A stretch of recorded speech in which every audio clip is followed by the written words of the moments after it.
కుటుంబంలో పెద్ద కొడుకుగా ఉంటా అందరి కష్టాలు తీరుస్తానంటూ టీడీపీ అధినేత చంద్రబాబు చేస్తోన్న కామెంట్స్ పై వైసీపీ అధ్యక్షుడు జగన్మోహన్ రెడ్డి సెటైర్లు వేశారు.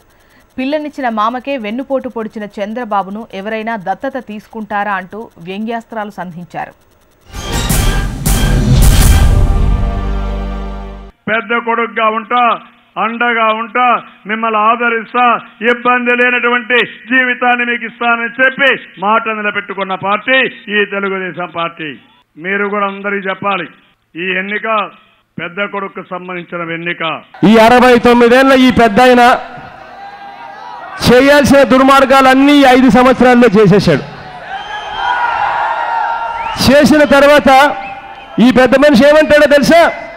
ప్రతి ఇంట పెద్ద కొడుకుగా నేను ఉంటాను అని అంటా ఉన్నాడు ఈ పెద్ద మనిషి. ఈయన పెద్ద కొడుకు అంట. నేను అడుగుతా ఉన్నా మిమ్మల్ని అందరినీ, మీకేమైనా కావాలా అని అడుగుతా ఉన్నా. మీరేమైనా ఆయన దత్తత తీసుకుంటా? పిల్లనిచ్చిన మామ ఎన్టీ రామారావు గారు ఆయన్నే వదలలేదు వెన్నుపోటు పడవడంలో. ఇక ఈయనను పెద్ద కొడుకుగా మనం దత్తత తీసుకుంటే మనం బ్రతుకుతామా అని అడుగుతా ఉన్నా మిమ్మల్ని అందరినీ కూడా నేను.